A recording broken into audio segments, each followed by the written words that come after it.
There we go. There we go. Always some technical difficulties when I come back. Sorry.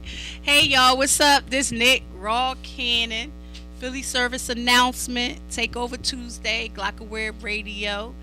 Every Tuesday, 5 to 6. My brother Rue, the assist. He's on his way, but he tends to move a little slow sometimes. But we going to get things started while we wait for him. We have a special guest on the show. I was just having a little dialogue with the special guest, and we was talking about building and creating positive things for the community, for people that we grew up with to come out and gravitate to. We need more of that, and that's why we here, PSA. That's why PSA is here. That's why our special guest is here, because we trying to do things positive for our people to gravitate to. Because a lot of us, we come up and it's people that's in the streets, and when you grow, you can't take everybody with you, but sometimes you can reel them back in. You know what I mean? We was just saying sometimes people need to see some positive things in order to gravitate to it. That's what we trying to do. The love, support, and grace is real here at PSA every Tuesday, 5 to 6. Now, we don't introduce our special guests. We normally let them introduce themselves. So, while we wait on Brother Rue, the assist, I'm going to have our special guest go ahead and introduce himself. Right on. Well, first of all, I want to say that I feel blessed and honored to be here at the PSA. Thank you. On Glockaware for sure, definitely. When I got the call from Rue, the assist, yes. I was hyped. I was excited because I see the work that he's doing. He's out there. He's doing a lot of work. This man, he just don't sit down. No, seriously. Sure. The only thing that's gonna make him sit down is that baby girl. She gonna sit his behind down because she run him, and Mm-hmm. But yes, you're right. He out there and he doing a lot of good, positive things with the community, with the youth. And he just gonna keep building and building and building and building. And I don't want to make his head no more bigger than it already is, because you already know he got a big head. But no, for real, he is out there in the trenches all the time, every day. The boys sit down and fall asleep. Like, he just don't sit still.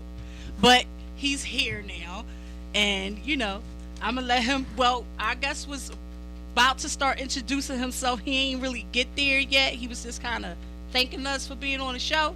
But since he ain't introduced himself yet, that means my brother, the late one over here, he can go ahead and do his little spill before we get into our guest, because I know he got something to say.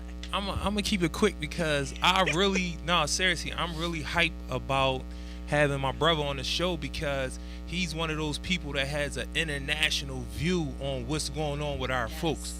And that's majorly important. He'll tell you how important us being international is.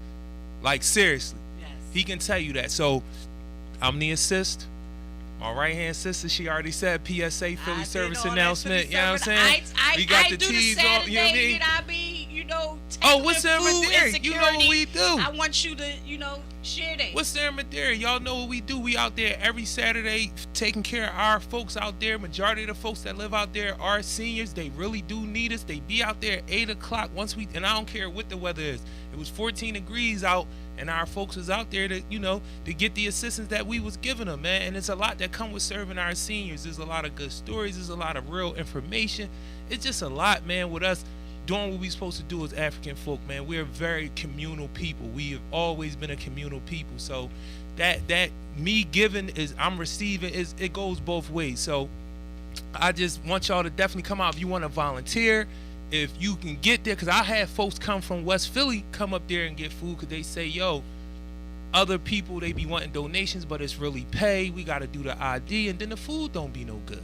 You know what I mean? So the fact that we've had people come from West Philly that had me see me do an event or was a part of an event that I did in West Philly, and then they find out that's where I'm at every Saturday, I just be trying to reach our folks, man. And giving out the food is also a mentorship situation. We have our babies out there so they can learn the importance of serving. I'm very real when it comes to you must serve, but you should get taken. The people who are serving should be able to be comfortable too. So we give the young folks a stipend. You know, I take them out to eat, give them a little money.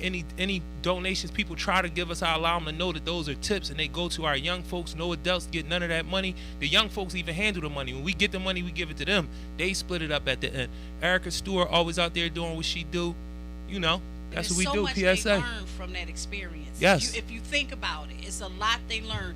They learn that their time is valuable. They learn financing. It's a lot that they learn about caring, giving, and support. It's so many life skills that's involved with just participating in that event that's helping our young children, teaching them things that some of us really wasn't taught when we was younger. And one thing, another thing I always want people to know is, like, we always willing to collaborate. If you doing something at a school, if you got an event, you need help getting food, you don't know who to go to, you don't have a relationship with them, yo, holler at us. Like, we'll break bread, we'll do half and half, we'll do, depending on what your event is, we'll just come and do it from there, and we'll just let everybody know that's what we gonna be. Even though my folks on Saturday gonna be upset, 'cause they be coming at me whenever we ain't out there, you know what I mean? But again, before I get to the brother, because I really want him to get a lot of time to be able to, because I got a lot of questions, you know what I'm saying? And I know, being a professor, a doctor, professor, doctor, I'm going to let him get to all of that. The one thing that I want to point out about the experience with the youth volunteers, I love the interaction between our elders and these young folks. It's always positive. That thing like that is always like a clash with the young folks, and that's something that's created and we feed into it. You know what I'm saying? The elders really do come out there and they be wanting to they be looking for the young folks. Where my little homie at? Where the little brother that was here last week? Where they be looking for him. They love talking to him. I love talking to him. It's an experience. It's a good thing. And you know what? Another thing is, a lot of elder, and this is sad that this is the case, like a lot of young folks, they grandmamas in their 40s and 50s, they not really elderly, you know what I mean? Right. And it's unfortunate that a lot of our elderly in our family is dying from stuff like heart disease and diabetes and stuff. Like, I sit back and my children's, they don't have none of, like, my grandparents didn't have, you know what I mean, that opportunity. So it's like these elder people that are out there, they might not even have younger generation, kids is being murdered, killed, and stuff like that. So just bridging that gap between elderly, and I'm talking like 60s, 70s, out there. They come out there living on their own. Some of them don't have family. Exactly. You know what I mean? And to be able to make that connection between the elderly and the youth, and I'm talking young teenagers, you know what I mean? It's important because they need to see and hear what these elderly folks have to say. They got wisdom, information. That wisdom, that experience. You think about, you 13, 14 years old, and you talking to a lady that's in her 70s. She been here for 70 plus years. You know what she had to endure. You know what she can teach you. You know what you can learn from her or him. You know what I mean? So I really appreciate that that's happening for our community, and that you out there trenching, doing that, and bringing this population together, because especially that 18, maybe they older teens, they not really younger teens, but that 18, I want to say the 24, 25, where that struggle between independence and still being with your family is real. There's a lot of kids out there that's they don't know where to go. And I got some young folks that's around that age, that's in that age bracket, that been reaching out to me like, just let me know, man. Just let me know when y'all out there. I want to come out there. So I know this brother want to be involved in the conversation. Yes. I need him to be involved in the conversation. Yes. I'm enjoying the conversation. Like, so, yo, without further ado, make sure I said your name right, man. Perfect. All right, bet. Go ahead. Let them know who you is. All platforms where you can be tangible at. All your names, all your titles, man. Like, let them know who you are, man. Yeah, for sure. So I'm Ikemba Balanta. You might find me as Ikemba Jarue too. That's also my name. So Ikemba Jarue Balanta. I actually picked up the Balanta after doing my African ancestry, and found out that I was a descendant of the Balanta people. And so I'm also a descendant of the Timidi people, which is interesting. The Timidi people is in Sierra Leone. You'll find them there. The Balanta people, you find them in Guinea-Bissau. And so, when I found that out, I was excited. It was like, hey, I got to pick up that name, because Balanta means we will resist. And so the Balanta people were people who fought against the slave traders, who were trying, of course, the transatlantic slave trade. So those were people who fought against that, and they fought against, other Africans who were trying to incorporate them into their empire so they remain sovereign. So I was like, as a revolutionary, I was like, it's only right. That's fitting. Absolutely, yes. I said, I need that. And in regards to the Timidi people, is interesting when I found out about the Timidi people of Sierra Leone. Because there's a history there. I ain't even gonna bore y'all with the history. That's John heavy though. It is. But my dissertation was and this is before I found out. My dissertation work was in colonial education in Sierra Leone, and so I was studying about the Mende ethnic group and the Timidi ethnic group. And so it was interesting me studying about these people and find out, like, hey, I'm descended from these people. So I'm going to be looking to get my dual citizenship, because they have something going on over there where if you find out that you have ancestry there, you can get dual citizenship. So I'm going to be working on that. And with that being said, like, my dissertation work, I just completed that. So I'm a newly titled doctor. Right. Wow, congratulations. That's dope. That's Congratulations, major. brother. That is major. Appreciate it. We need, like, some whores or something. Yeah. I'm still getting used to it. Folks be like, doctor. I just like, call me Ikemba, brother Ikemba. I did that, went through all of this work so, I can have some access, but I wanted to also come back to the community. I'm from West Philly, grew up there, born and raised. Hey, we got somebody from West Philly. Sorry to interrupt. Everybody usually from South Philly. We got somebody from West Philly. Sorry. Had to put that out there. And doctors. And he PhD. Indeed. So, so I grew up there, but I moved to New York, Brooklyn, New York in 2002. So I've been entrenched there. I teach at Medgar College, which is in Brooklyn, New York. And with that being said, like, Medgar don't condone anything I say. Everything I say. Right. Okay, that's right. Let that be known. But that's where I'm currently teaching at.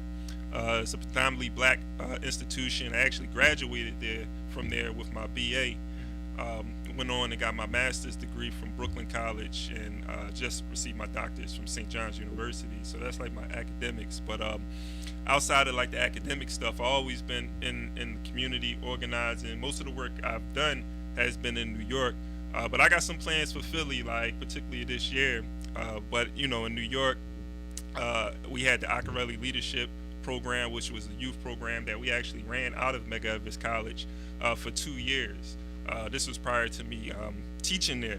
And so, that is something I want to try to duplicate or imitate down here in Philadelphia. It was an African-centered school, Saturday school, where we was teaching children skills, having them develop community, solving community problems, so coming up with resolutions. Like, they would talk about what issues are plaguing their community and what they think that they can do to resolve those issues. So we had the youth doing that and like sort of leading. It wasn't like the adults were there to give them supervision, but they were like sitting there and coming up with developing strategies and things that they can do to solve these issues. So I want to try to do something like that down here. I'm a organizer with We Charge Colonialism. We do a podcast every Saturday at 10 a.m. We're a think tank, and our job, or what we're set out to do, is just inform our people who we are, but also all of the contradictions that we're dealing with every day, whether it's in our local community, on a national scale or international scale, because it's all connected at the end of the day. Mm-hmm. And so we just try to inform people who we are and the relationship that we have and what we need to do to unite to overcome a lot of these contradictions that we're dealing with.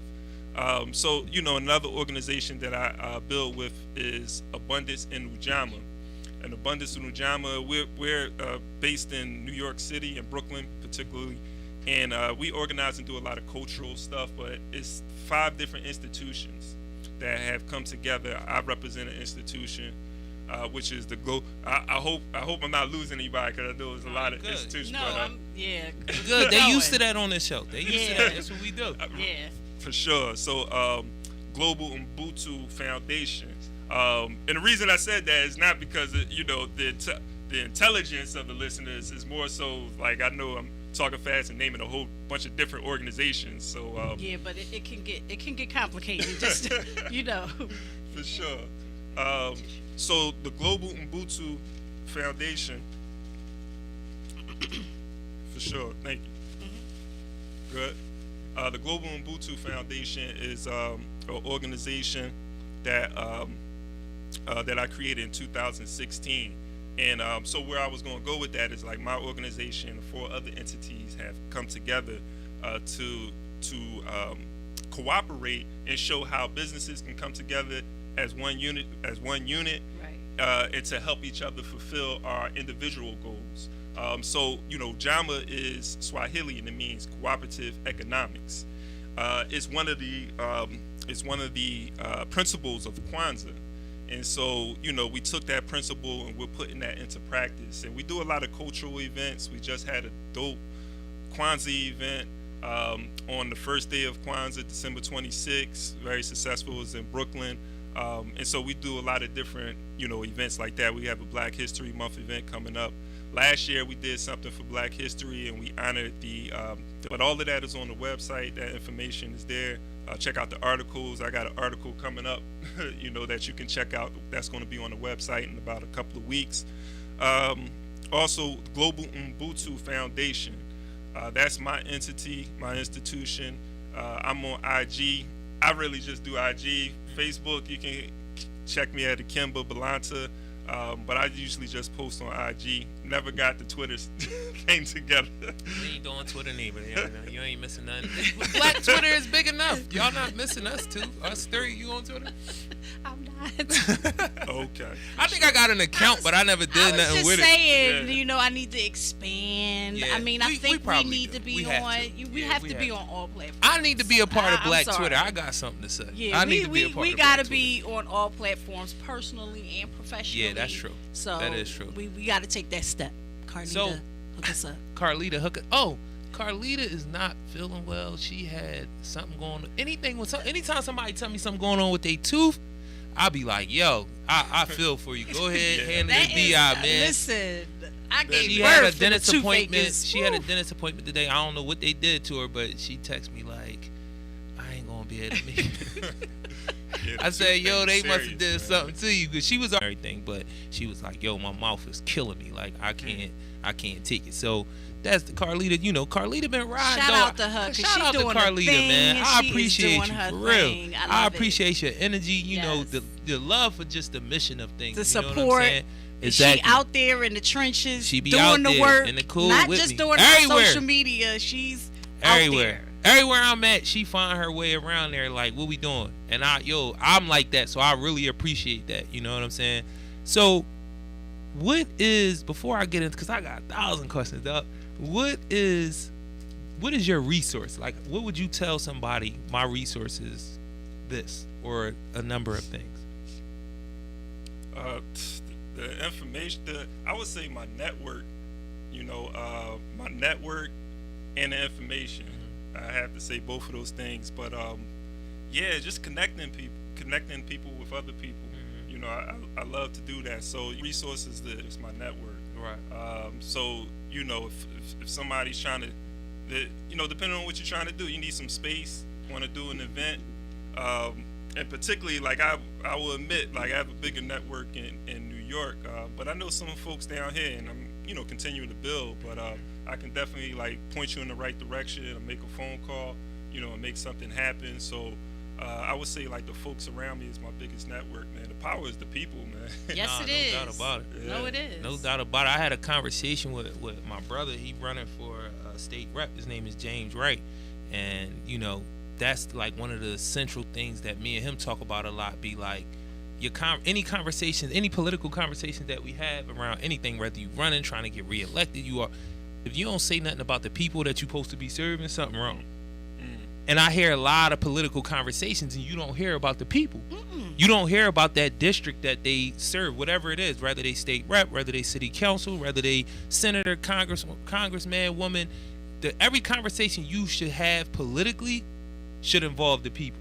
It should never be a time when you having a conversation and the people are not involved with the conversation. Right on. You know what I mean? So me and him talk about that a lot, and that's one of the reasons why, although he is family, I believe in what he doing. You know what I'm saying? I'm a run with him heavy, you know, because we don't got our joint yet. So no.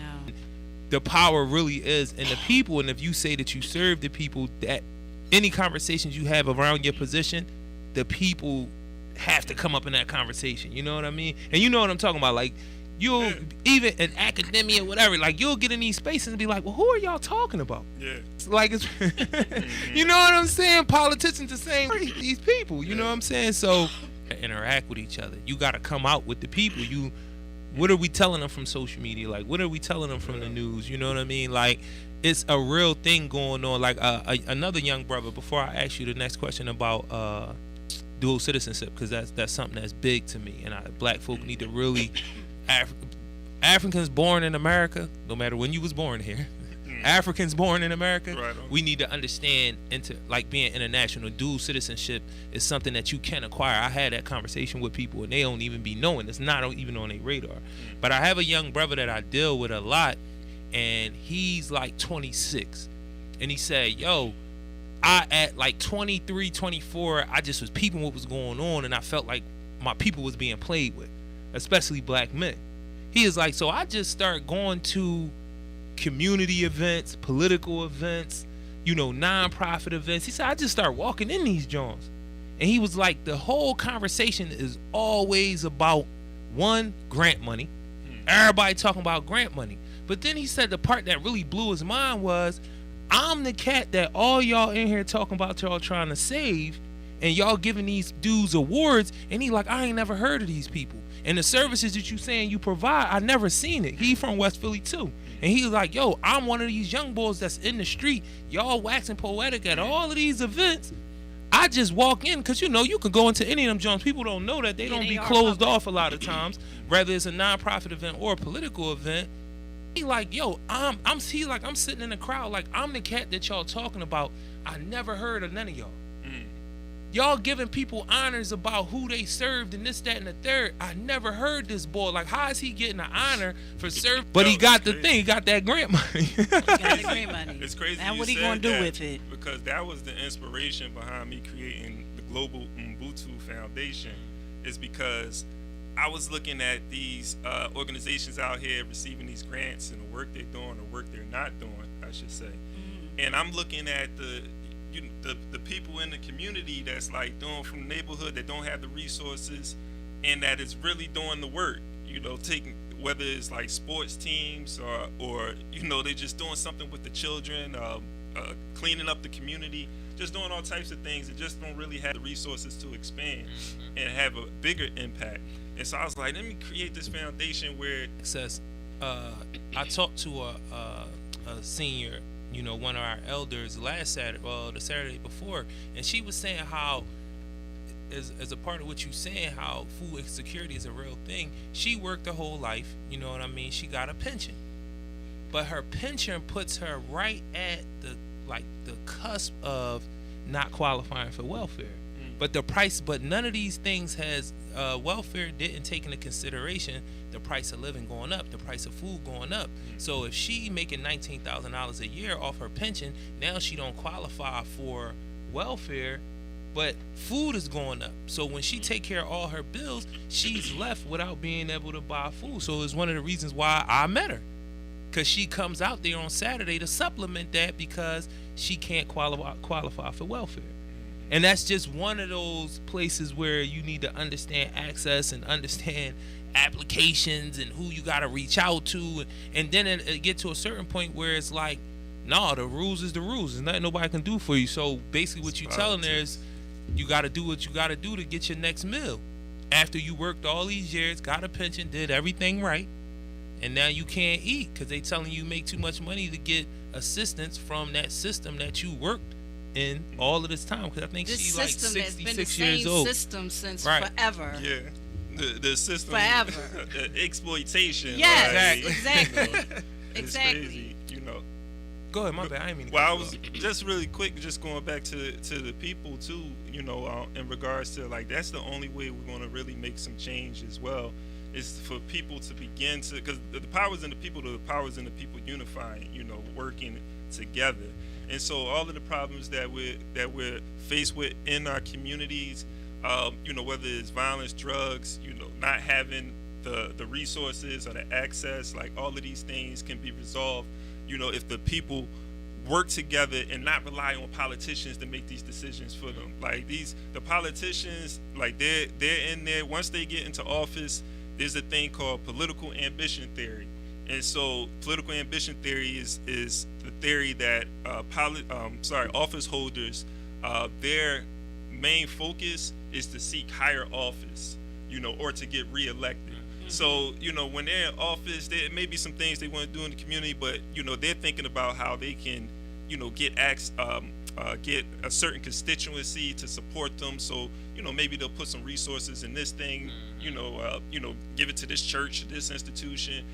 But the problems that's plaguing like the masses of African black people in the community, like the real issues that need to be overturned, you know, that's the last thing that they're thinking about. You know what I'm saying? Because I mean, for one, you know, you think about the things that's affecting most of the people who, you know, are really in a certain, you know, class bracket when it comes to voting. You know, some of us don't vote, and some of us who do vote, we're gonna vote Democrat anyway. So if it's Democrat, they know, oh, I got their vote.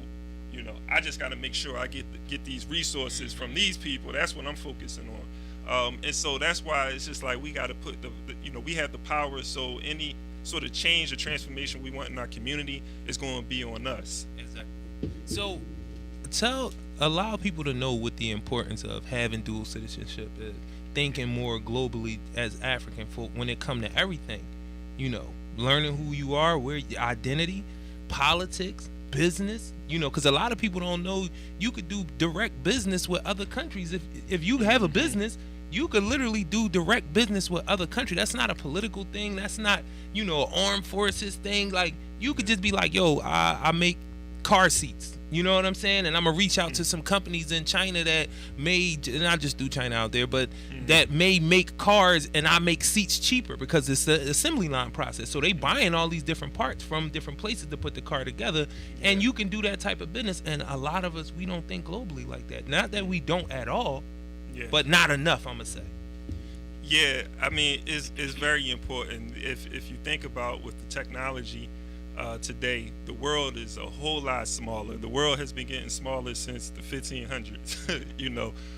So today, you know, the world is so small that, you know, we able to communicate with Distance calling cards. Remember when they was price gouging the shit out of us in jail? To get a Yes. 15-minute call in another county? Listen, I got a crazy story. I was in college and I had a roommate, and it was this guy that we was cool with. And he was like giving us, we used to get calling card numbers, like to be able to call home and call our family and stuff, because we ain't had cell phones. And we was calling and calling, making all these calls. And I guess they did their little old investigation and found out, like, yo, this your roommate. Like, these is her phone numbers over here. So when it came to my attention, I was like, damn, I got played, right? Like, damn, I got played. And then I was like, well, I ain't had no intention on paying for it when I made the call. So, like, I was just real, like, and they was looking at me like, yo, you out of pocket. But, I mean, but that's how we used to be able to communicate. We used to get calling cards and calling card numbers. Man, long distance. I almost forgot about long distance. Yes. Nothing is long distance anymore. Nah, it's just not even listen, it's no such thing. It's the same thing. Me, a relationship that I was in got jeopardized when I went to IUP from long distance calls because we was making the calls on her mom's phone. Her mom called me and was like, "You know my phone bill $900." Yes, and I'm the like, "What? phone bill. I was like, "We in the same state though." She was like, "Nah, my phone bill is $900." Yo. But I don't really derail the conversation. No, that was but just a little, you know. real, My kid doesn't know about that story. Yeah, Yes. Because today it's like you can literally call a person anywhere on the globe, and it won't cost you a dime. You know, Nope. it's crazy. But yeah, because the world is much smaller, I think it's important for us to think globally. Look at how many opportunities that exist globally. You know, and I think that's what keeps a lot of us, you know, trapped in this cycle of just trying to get out of our communities and get out of our, like, you know, social economic situation, poverty, you know, working class, check to check, you know, because we're just trying to survive, like right here in the area that we in. We don't see how big the world is and how many opportunities are out there, and that's done by design. You know, our very education keeps us trapped. Right. So once we begin to think globally and then also begin to see our connection, you mentioned Africa, see that connection, because that's the land that we came from. You know, a lot of us, you know, came from Africa, and so there's many Africans, because I'm in connection, you know, in constant communication with people on the continent. So I know, you know, there's haters everywhere, you know, but there's people over there that love us, that want to build with us. And they also see the economic benefit of us coming together. Exactly. So it's important for us because we are in a system of exploitation, and you know, and this is something that we don't receive in our education either. It's just like a complete understanding of the system that we're in, where we're scrambling, you know, for crumbs, where the wealth of this country and the wealth of the world is being controlled by the white community. And the numbers say that, you know, there's nothing racist about it. That's what the statistics say. Right. So when you look Don't worry about that. We talk about that stuff all the time. We ain't worried about that. It's real. I don't mean to cut you off, but I got white folks that watch this show that I deal with that know me, and they hear what I'm saying and the things that I'm saying, and I always will say the same thing. Listen, if what I'm saying offend you, then me and you ain't whatever we think we is. This whole community that you think we all working together.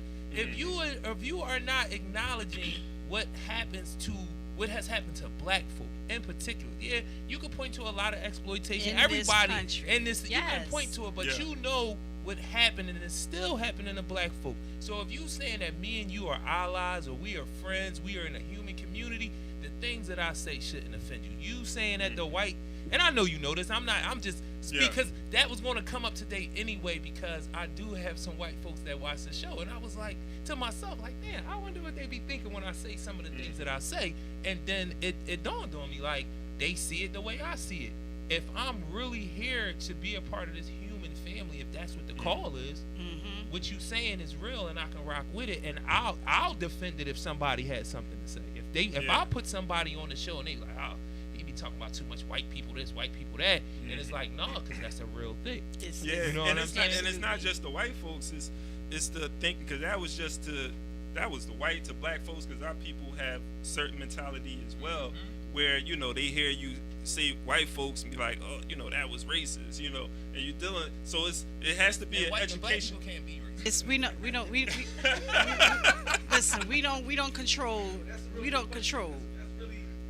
No, but they can be self-hated. They can have self-hatred, and I think when people are saying that this person is racist or whatever, that's just self-hate coming out. Over these institutions, in order to be racist, you have to have enough power to be able to impact a people. We don't possess that. But what we do have amongst us is a bunch of black people with self-hate and believe that we can be racist. That was created by the systems that you're talking about. Exactly. To convince you that you are less. We and she just said it. I don't really, but people be like to get technical. Like, well, what do you mean? There's institutions in America, medical, academic, political, financial, that can promote the idea that black folk are less than and white people are more of. Yeah. That, I mean, and I can say it in a bunch of different ways, that black people are not good, white people are good, however you want to say it. But we don't have the schools. We don't have the institutions that can promote that idea to create a person that would self-hate. Exactly.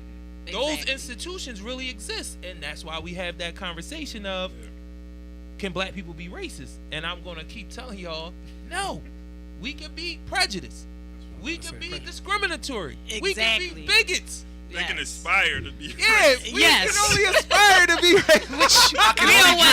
I can only dream. Listen, if Martin had a dream. But all I'm saying is, those institutions, speaking of those institutions and how they control and run things, those institutions brings us also to our Say Her Name, where the discrimination amongst black women is that point of intersectionality where we are being discriminated against and oppressed because we are women, and also because we're a color of our skin, because we're black.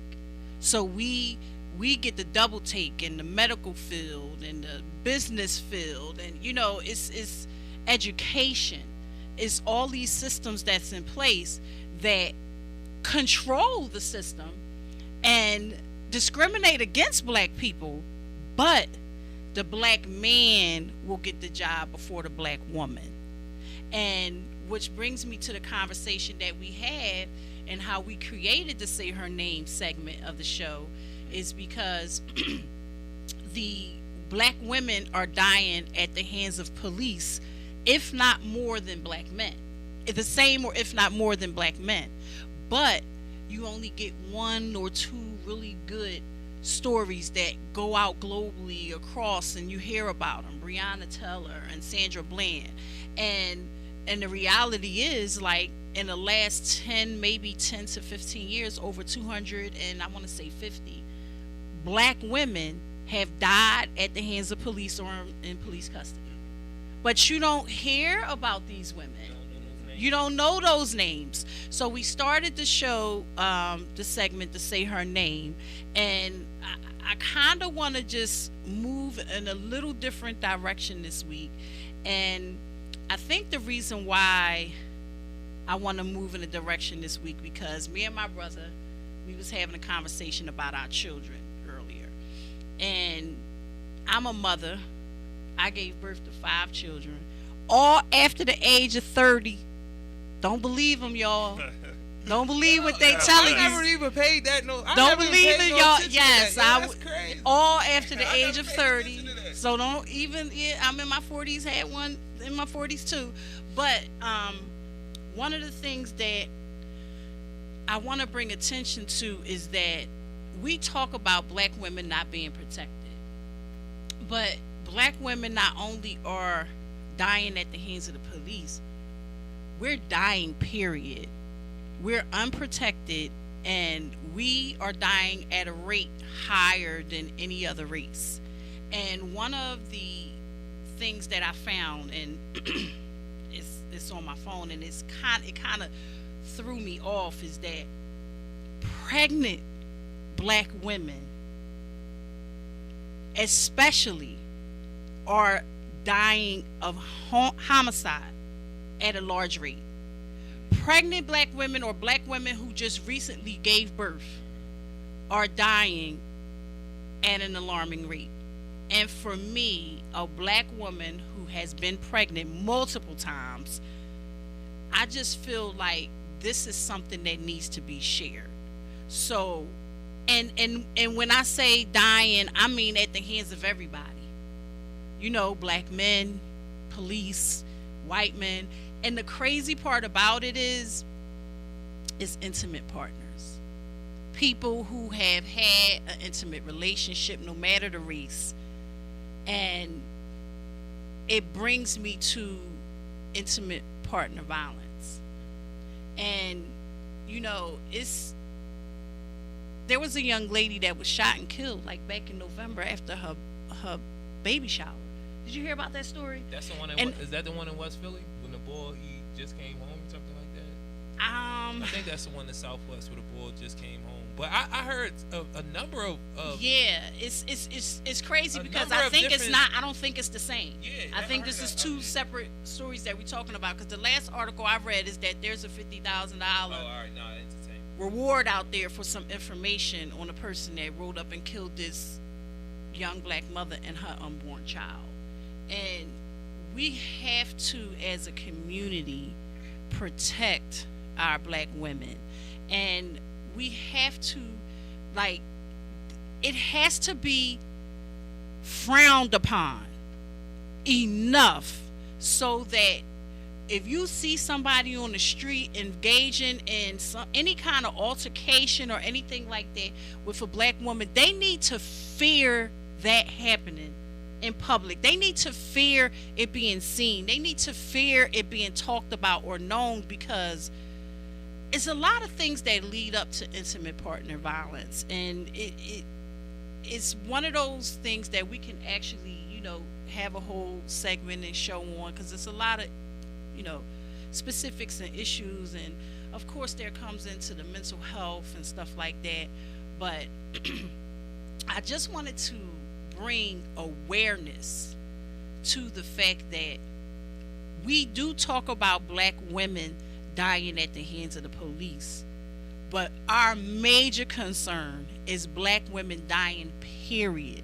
Black women being protected, and in our own communities we help for us, because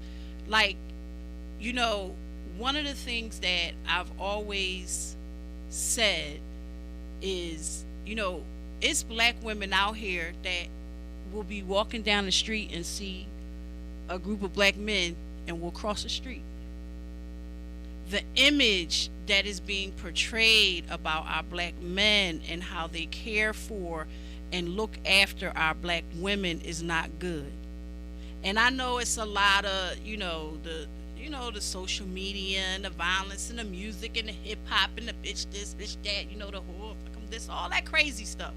But the reality is, in our communities, we have black women that are dying, their babies are dying, they're being killed, and they are not being protected, and the number one cause is homicide.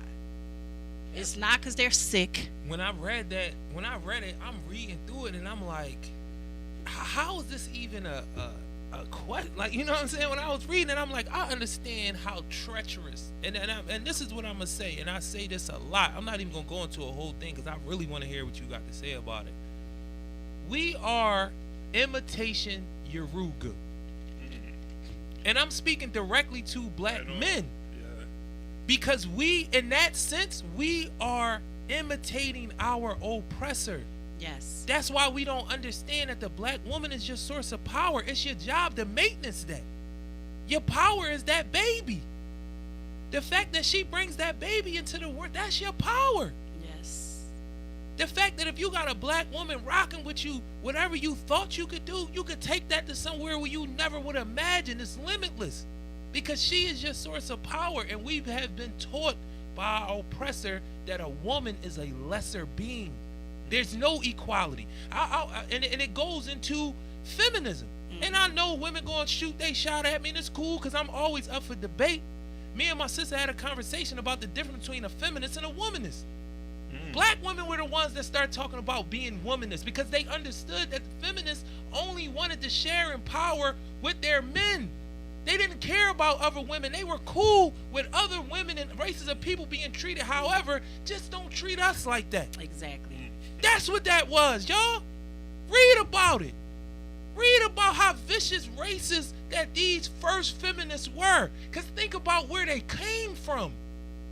They only cared about the ability to share in power with the white man. They said, listen, just don't treat me that way. Mm-hmm. I don't care about nobody else. But in order for us to bring that attention, we're going to use all of these other people for cannon fodder. We're going to align all our issues with their issues to get what we want. Because at the end, again, look at it historically. White women were able to benefit from all of these things that other people fought for. All of the movements. And I'm not shifting the argument. I'm just allowing y'all to know, like, these is core things that y'all need to understand. Yes, black men definitely. It's a sad state of affairs for us. And to real black men, that don't feel good. That's not a thing that make it be like, oh, it's all these women out here because boys ain't throwing. I don't look at it like that, dog. In the system, and this is why I preach black families. Like, they are trying to, they're like, this is endangered species or something. You know what I mean? The black family. Like, all of these systems in place are designed to push the man out the home. And that starts all the way in elementary school with the school to jail pipeline. And then you got welfare. You can't get no assistance unless the man, if you want something, you got to take him to court. We got to send him to jail. You can't get nothing. You know what I'm saying? And then we can go all the way back to slavery. Let's be all the way honest. The white man was the first man to impregnate a black woman and abandon their child. That's where that started at. So when you say what, Brother Rue? They're imitation Yorugu. Yorugu. That's what we are, black men. We imitate our oppressor in every way. The suit you wear, the car you drive, what you think opulence is, look the word up. What you think even to these young boys that's come from our and get a couple dollars, they imitating white folks. They looking for the next thing that the white man is saying is of value. Mm-hmm. You imitating your oppressor. But I don't want to go too far because I really want to hear what my brother got to say about it, and I do want you to allow because he is over there like, my bad. Nah, you saying it all. My bad. Yes, I love it. Because I don't want to lose this point. We definitely got to, because it wasn't a particular person, but we going to say no, her it wasn't. We want to say African women, black women.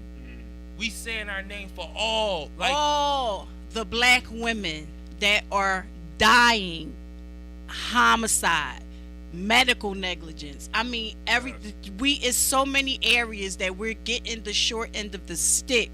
Yeah. But just women that are pregnant and carrying babies. Come on. Like, come on now. Gotta be the most protected class. Come on. They not. And and it was something that was said, and I guess they gotta put it because you gotta, about postpartum in there. Because I thought about that. Yeah. I thought about the fact that black men, we don't be ready for it. I wasn't ready for it. I love black women, like, seriously. And postpartum was something that I was not ready for. And I kept telling myself, you've been around women pregnant before, like, but nah, not in that intimate space where I'm coming home every day and I don't know the person that I'm about to deal with when I walk in the door because I don't have no education on it. I don't know nothing about it. And it really was pushing me I had to keep reminding myself, like, yo, she going through something. She going through something. She going through something. You get to the point where you don't know. It's like, is she playing me? Is she using this as an excuse to act crazy? It's like, what is going on here? Yeah. And that's real rap. That's not an excuse. Postpartum is real. Because she don't understand. And I don't understand. And we in here trying to figure something out that neither one of us understand, is playing mind games on us. And then you already got all the crazy stuff that's going on with me or maybe going on with her. Drugs. And it can look like so many things. But postpartum can look like so many. So you just look at it like, oh, this is just that. Oh, this is just that. And it's really real and it's major. And a lot of people, even the women themselves, don't even realize that that's what's happening to them. So listen. Let's say the names of all the black women that's dying. Let's say the names of these babies that's dying. We talked about phantability last week, and I want to touch on that again on the next show because there's some more stuff going on with that. But protect our black women, y'all.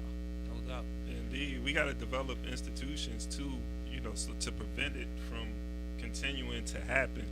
We have to say their names and say what we're going to do to prevent it from ever happening yes. again. I think like that's very important. And we haven't developed a culture too to deal with some of the issues you're talking about, dealing with, or being able to work through postpartum depression.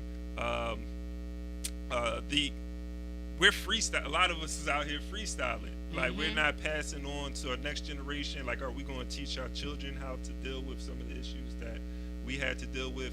What were some of the mechanisms that we used? Have we developed any that we can pass on to the next generation to be able to deal with a friend.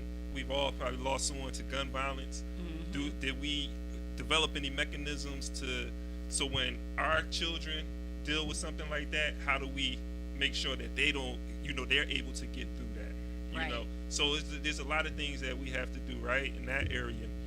Some of the other things that I was thinking about as y'all was talking, Dr. Emerson Wilson, I want to put this book out here, which is a must read from everybody, for everyone. The Falsification of African Consciousness, Eurocentric History, Psychiatry, and the Politics of White Supremacy. That's by Dr. Emerson Wilson. That's a must read because he talks about the European psychology, that the African psychology has been replaced by the European psychology. And so, and we know the history of just receiving the Eurocentric education. And so our very view of the world has been Eurocentric. We have been, Dr. Emerson Wilson talks about how we have been possessed. And, when you look at it, and I'm encouraging everybody to hear from the horse's mouth, from that, great African man, Dr. Emerson Wilson, but he poses the question, how can a minority control the majority of the world? A minority of European people or white folks are able to control the majority of dark people in the world. You have to literally be out of your mind. You have to literally be out of your mind to allow something like that to happen. And so that's why revolutionary education is so important. There's a book also by Dr. Emerson Wilson called Black on Black Violence. Can't remember the whole title, but it's basically in service of white supremacy. He talks about how the violence in our community is serving white domination. They're able to maintain their control and power because we're divided and fighting each other. And why are we fighting each other? We're fighting each other over the little bit of resources that are given to us, by the white power structure. Because who controls the banking systems? Like, they're printing the money. They control the money. They decide, the Federal Reserve decides on how much milk gonna cost, how much, anytime like taxes raise or there's inflation, that's the banking system. Who controls that? So when you look at all of these things, and look at who's controlling all these institutions, and while they're sitting back and they're making decisions on, what they're going to do next, like, how our very cost of living, what our cost of living is going to be, which determines the way that we, determines the decisions that we make to try to survive in our community. All of these right now. Right. Exactly, because it's really more complicated. Yeah, I'm simplifying it. Nah, because I said something last week where it was, and it keeps ringing in my head. So a couple people have brought it up to me where it's like, whenever white folks about to start fucking shit up, they have a conference. You know what I'm saying? They have a conference on everything before they make a move. Like, you can call it a think tank, you can call it a get together, like whatever you want to call it. But they sit down and create ideologies. They create agendas and they push them. Like how we say, by any means necessary. They have shown that they push an agenda by any. Don't think of what they won't do. Try to think of all the possibilities of what they will do to push this agenda forward, even if it has babies dying, people being strung out on drugs. It doesn't, like, you could just, I'm talking about brutality, and it has become systematic, so it hides itself. Because at one time it was string her up from the tree, tie her by her feet, cut her up, cut her stomach open, let the baby fall out, stomping in front of the people. That's a real thing. That's not something I'm making up. Africans don't even think on that level until we see stuff like that. And it's in the history. Like, you could, like, we can, like that John is, like, that's a real thing. Tar feather, tie each limb to a horse in front of everybody. So now what they've done is turned that graphic thing into, it's a subliminal thing almost. It's like, it's going on, but we done found systems and ways for it to happen, and we have plausible deniability unless you know the history. You know what I'm saying?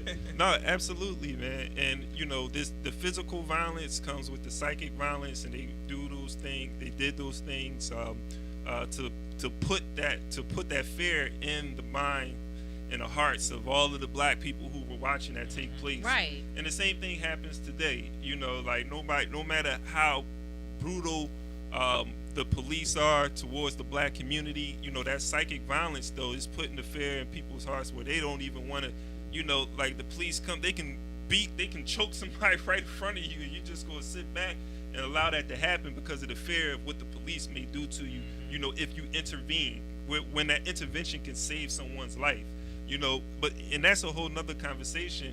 But what I really wanted to go to was the importance of education. If there's anything that I do want to leave people with is what we need to do with our schools, because that's where our babies are, and it's the education that we give our youth today that's going to determine what tomorrow looks like. And so it's very important.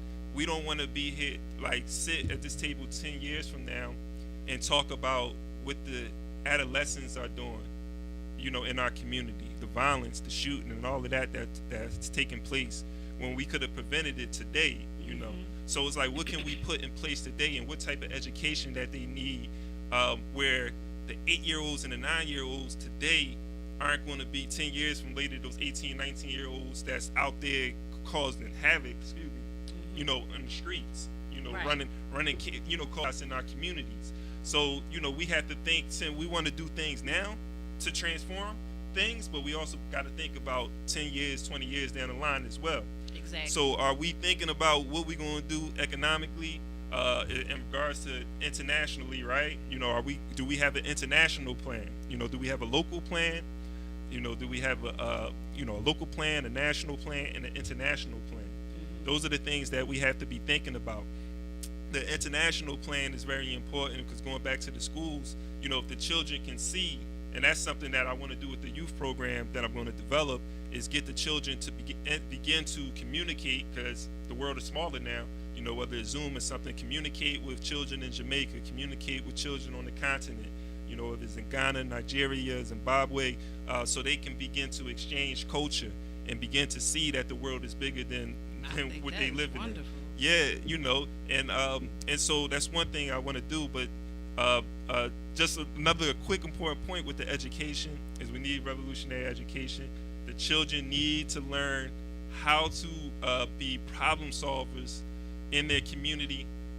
It's cool they learning math, they got to learn the science, but they have to also learn how to solve problems in their community, because the very education that we're receiving is socializing us, and we become socialized, so we become Americanized, and then we go for the American dream, and it's not about solving the problems in our community. It's about how I can get this money and get a nice house, get out of this community. That's what our education is teaching us. Yes, it is. That's why you got all these people with MBA. We got intelligent people out there. We have people with money out there. Yes. Resources. Where are they at? For our communities is deteriorating. Yeah, I agree. So this is PS. We never get to everything, so we always say, you gotta definitely come back. Yes.